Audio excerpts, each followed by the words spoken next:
علی نے بھی ہدایت کرنی ہے تمام عالمین کے لیے، ایک چھوٹے سے خطہ ارض کی رعایت نہیں کرنی تھی، اس کی حفاظت نہیں کرنی تھی۔ تو یہی اسی طرح ایک اور غلط فہمی پھیلائی گئی کہ جی اہل تشیع صحابہ کو نہیں مانتے۔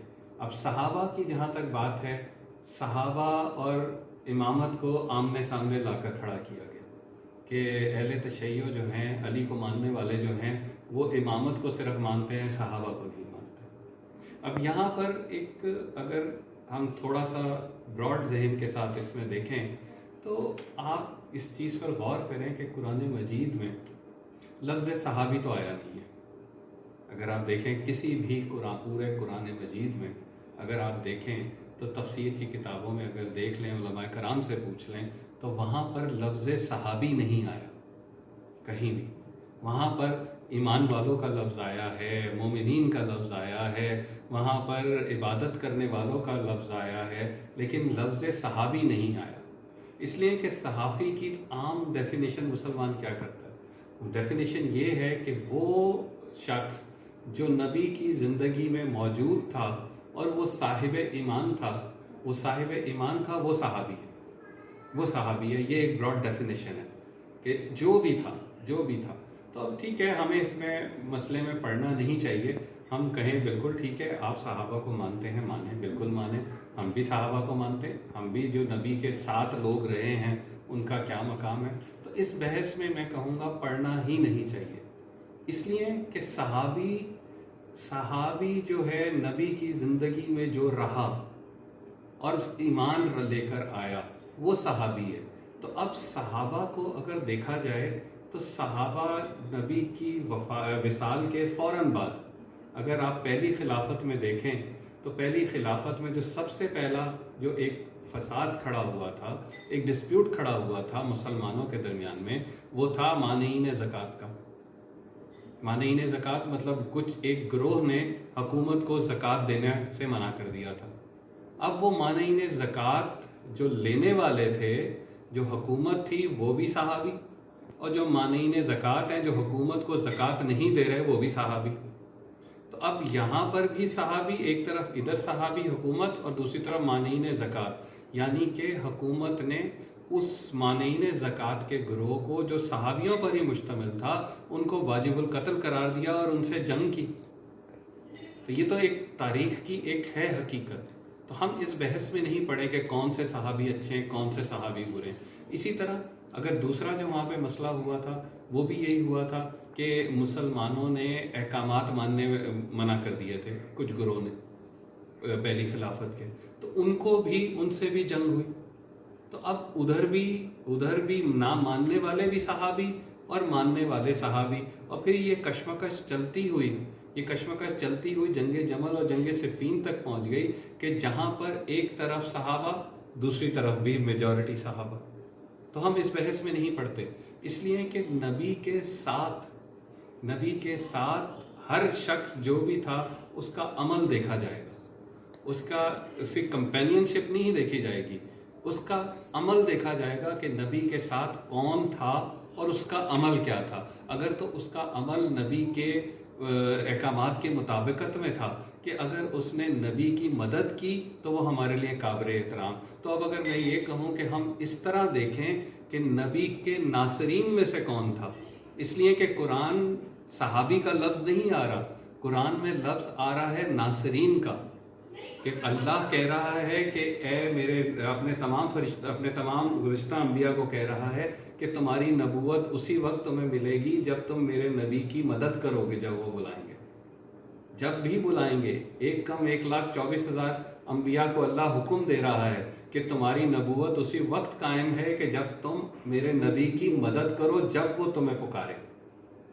تو جب نبی کی نبوتیں ہی اسٹیج پہ آ جاتی ہیں، اگر نبی کسی کو مدد کے لیے پکاریں، یعنی ناصرین ہوں گے تو ان کو نبوت ملے گی۔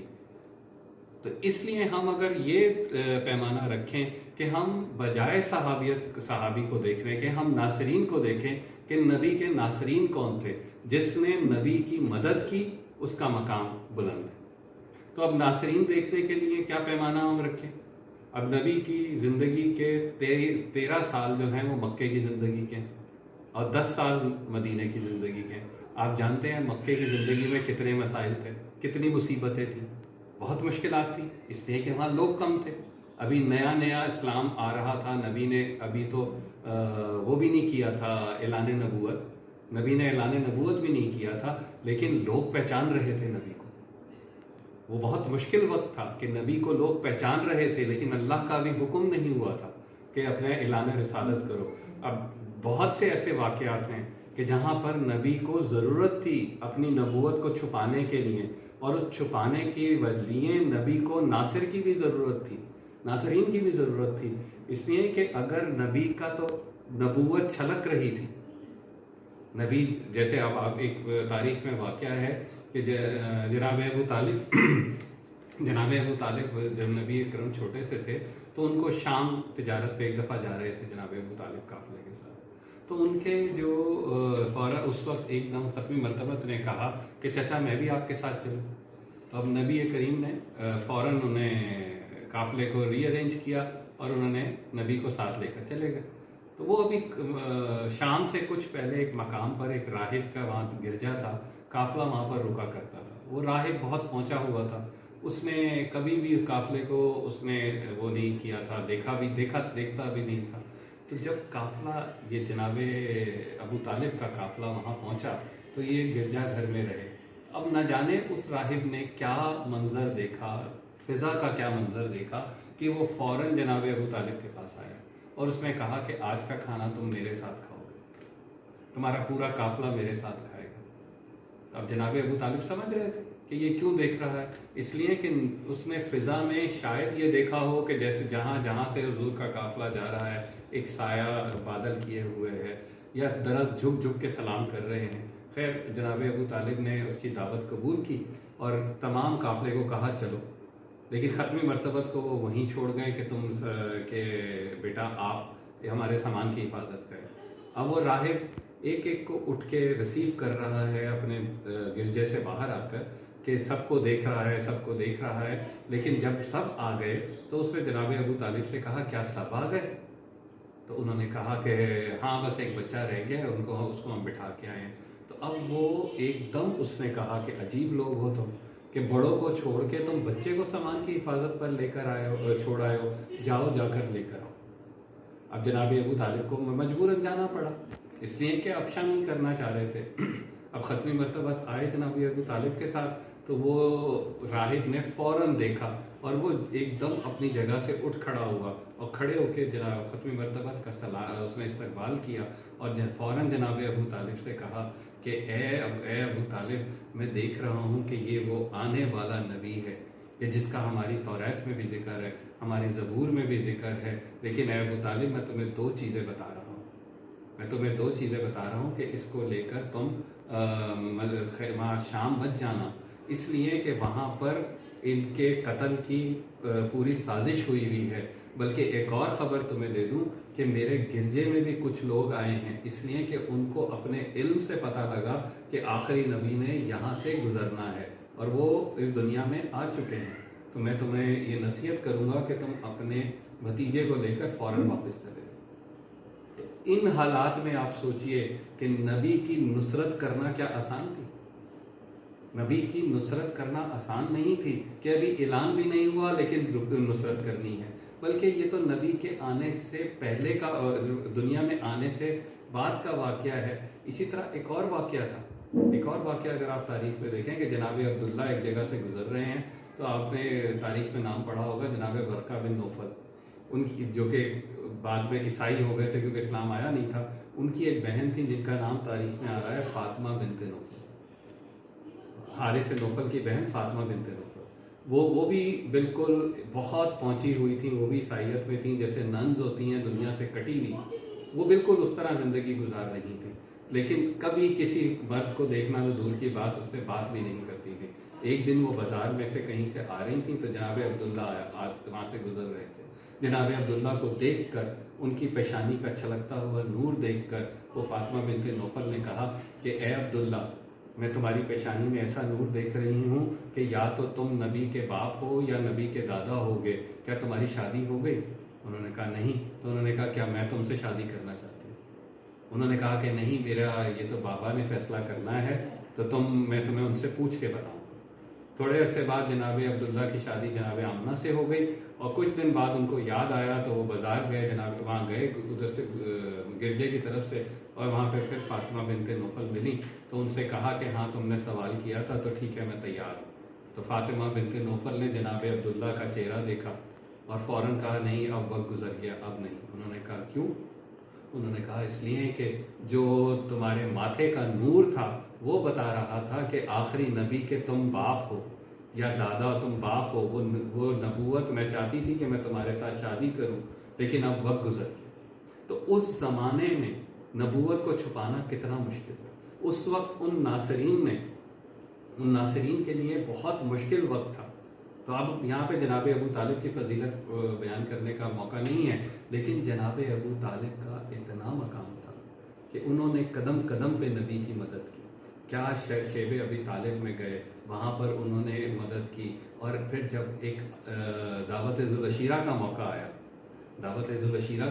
آیا تو ایک اور سوال کیا جاتا ہے کہ جی جس وقت رسول نے وہاں پر اپنی مدد کے لیے کہا ہے کہ کون ہے جو میری اس رسالت کی تبلیغ میں میری مدد کرے گا، تو اس وقت جناب ابو طالب آگے کیوں نہیں ہے؟ یہ بھی ایک سوال آج ہمارے معاشرے میں لوگ کر رہے ہیں۔ تو اس کے لیے عرض ہے جناب والا کہ جناب ابو طالب امین ہیں 1,24,000 انبیاء کے علم کی۔ جناب ابو طالب 1,24,000 انبیاء کے علم کے وارث ہیں اور ختمی مرتبت ہیں اللہ کے آخری نبی۔ جناب ابو طالب کا کام یہ نہیں ہے کہ انہوں نے نبی کی مدد کرنی ہے، بلکہ ان کا کام یہ ہے، ان کا فرض اللہ نے یہ تفویض کیا ہوا ہے کہ جناب ابو طالب نے تمام انبیاء کا علم منتقل کرنا ہے ختمی مرتبت کی طرف۔ یعنی ایک اگر عام مثال دے دوں کہ جب ایک پرانا باس آتا ہے تو اس کے پاس پوری لیگیسی ہوتی ہے ایک دفتر کی، تو نئے آنے والے کو وہ چارج ہینڈ اوور کرتا ہے۔ تو جناب ابو طالب نے 1,24,000 انبیاء کا چارج ہینڈ اوور کرنا ہے ختمی مرتبت کو، تو وہ کس طرح آ کے نبی کی مدد کر سکیں گے؟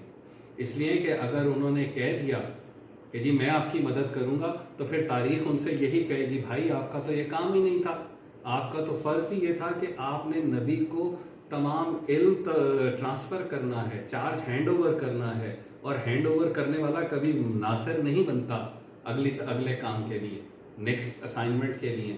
تو اسی لیے جناب ابو طالب نے نبی کے استغاثے کے اوپر انہوں نے لبیک نہیں کہا، بلکہ ابو طالب کا ایک بیٹا بار بار کھڑا ہو رہا تھا کہ یا رسول اللہ میں آپ کا مددگار بنوں گا، میں آپ کا مددگار بنوں گا۔ یعنی جناب ابو طالب کو اطمینان تھا کہ ان کا یہ فرزند علی ابن ابی طالب اپنے نبی کی مدد بھی کرے گا، اور ایسی مدد کرے گا کہ رہتی دنیا تک ان کا نام رہے گا۔ تو یہ ناصرین کا سلسلہ چلتا جا رہا ہے، یہ تو بہت سلسلہ ہے، وقت کی کمی ہے۔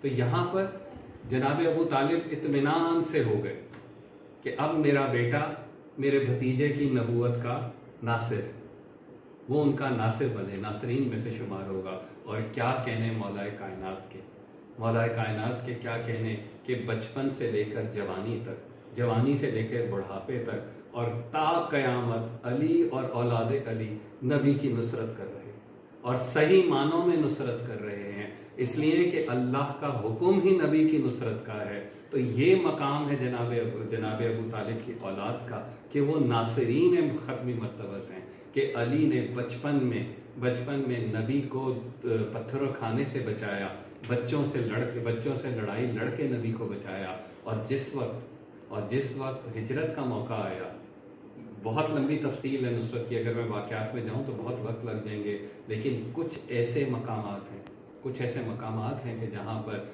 وہ نصرت کا حق ادا کیا ہے مولا کائنات نے کہ جو کائنات میں دیکھنے کو نہیں ہوتا، کہ جب ہجرت کا موقع آیا ہے تو نبی جب جانے لگے ہیں تو علی نے نبی کا بھیس بدل کر موت کے بستر کے اوپر لیٹ گئے، موت کے بستر کے اوپر بھیس بدل کے لیٹے ہیں. آج تک تو آپ نے سنا ہوگا نا کہ لوگ جان بچانے کے لیے بھیس بدلتے ہیں. اپنے ہی معاشرے میں آپ نے تاریخ یہ دیکھا ہے کہ لوگ برقع اوڑھ کر، علماء برقع اوڑھ کر اپنی جان بچانے نکلتے ہیں، لیکن یہ کائنات کا واحد فرد ہے، واحد فرد ہے یہ مولا کائنات کہ جنہوں نے بھیس بدلا نبی کی جان بچانے کے لیے، نبی کی چاک، جبکہ 100% تھا کہ اب تو مرنا ہی مرنا ہے، اس لیے کہ لوگ مارنے کو آ چکے تھے. اگر آپ عام فہم میں دیکھیں تو لوگ مارنے کے لیے آ چکے تھے، اور نبی کی جگہ لیٹنے کا مطلب ہے موت. لیکن علی نے وہ بھیس بدلا، وہ نصرت کی کہ نبی کی جان بچ جائے.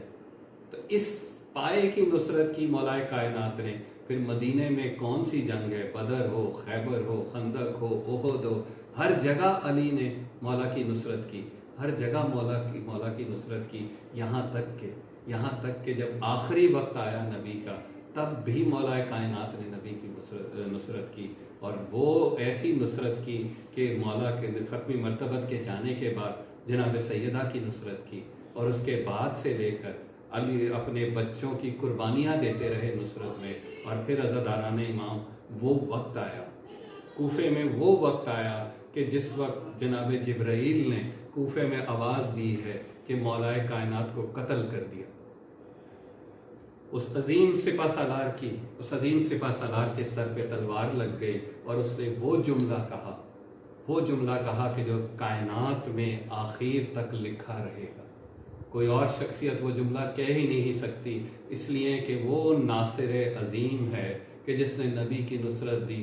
جس وقت مولا کائنات کے سر پہ ضربت لگی، میں کہوں گا کہ مولا کائنات نے ایک لمحے کے لیے پورے واقعات گزرے ہوں گے کہ کس طرح انہوں نے نبی کی نصرت کی.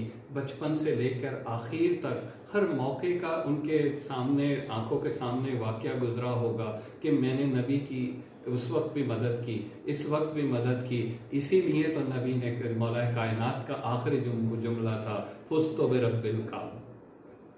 یہ جملہ سوٹ ہی مولا کائنات کو کرتا ہے کہ وہ شخص کہ جس نے ہر لمحے نبی کی مدد کی، ہر لمحے اللہ کی مدد کی، وہی کہہ سکتا ہے کہ فزت برب الکعبہ، کہ بے شک میں کامیاب ہو گیا، اور حقیقتاً کامیاب ہو گئے.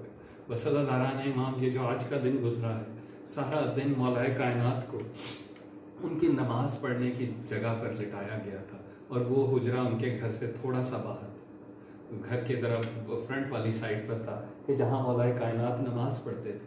ان کو اس جگہ لٹایا گیا تھا. لوگ آ رہے تھے، مل رہے تھے، اپنی وصیتیں مولا کر رہے تھے.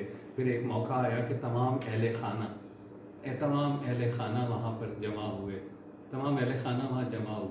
آئے، حضرت امام حسن بیٹھے ہوئے تھے، ان کے آنسو نکل رہے تھے.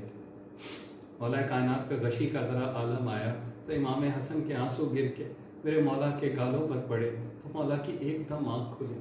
انہوں نے کہا بیٹا حسن یہ کیا، تم خاندان کے بڑے ہو، تم کیوں رو رہے ہو؟ بیٹا تم اگر رو پڑے تو بہنوں کو اور بھائیوں کو کون سنبھالے؟ اپنے کو سنبھالو. اسی اسنا میں امام حسن علیہ السلام آئے. امام حسن پاس آ کر کھڑے ہوئے، وہ بھی گریہ کر رہے تھے. تو مولا کائنات نے کہا بیٹا حسین کیوں گریہ کرتے ہو؟ ابھی تو نے وہ صبر کے منازل دیکھنے ہیں، ابھی سے تو کیوں کر رہا ہے بیٹا گریہ؟ اپنے آپ کو سنبھالو. بہنیں روئیں، بہنوں کے سامنے مت رو. بس عزادارو، اسی اسنا میں جناب ام کلثوم اور جناب زینب سلام اللہ علیہ اور جناب رقیہ اور تمام بیٹیاں آئیں، اور پھر کائنات نے وہ منظر دیکھا کہ بیٹیوں نے ایسا گریہ کیا کہ مولا کائنات کے آنسو نہ رک سکے. مولا نے اتنا گریہ کیا کہ امام حسن اور امام حسین مولا کو سنبھالتے رہے. میں کہوں گا کہ مولا ابھی تو آپ اپنے بیٹوں کو کہہ رہے تھے کہ بیٹا بیٹوں کو سنبھالو، تم گریہ مت کرو، یہ کوئی مشکل وقت نہیں. لیکن مولا بچیوں کے آنے کے بعد، مولا اپنی بچیوں کے آنے کے بعد یہ گریہ کیوں؟ تو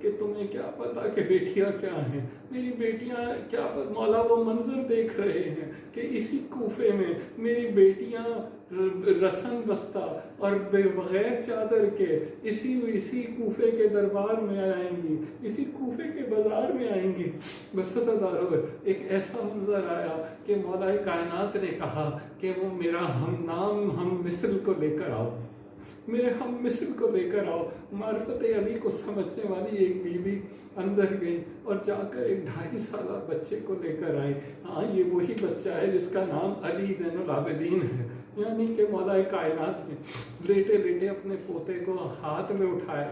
اب سب سمجھ رہے تھے کہ مولا کائنات جناب امام زین العابدین کو پیار کریں گے۔ انہوں نے اتنا اٹھایا کہ چہرے تک آئے، اتنا اٹھایا کہ ان کا جسم تک، کا سینہ تک آیا۔ اب سب سمجھ رہے تھے کہ امام سینے پہ پیار کریں گے، لیکن عزادارو مولا کائنات نے اتنا اٹھایا، اتنا اونچا کیا کہ امام زین العابدین کے پیر مولا کے رخساروں سے ٹکرائے۔ مولا نے پنڈلیوں کو بوسہ دیا، ان کے پیروں کو بوسہ دیا۔ اس وقت تو تاریخ سمجھ نہ سکی، لیکن جب 61 ہجری میں علی زین العابدین امام جب 10 محرم کے بعد قافلہ لے کر نکلے ہیں تو پیروں میں کہیں چھالے تھے، کہیں پر تازیانے پڑ رہے تھے، کہیں پتھر پڑ رہے تھے۔ میرے مولا نے وہ وقت سوچ کر اپنے پوتے کو پیار کیا۔ مولا لعنت اللہ علیہ العالمین و سیعلم الذین ان کرے بہت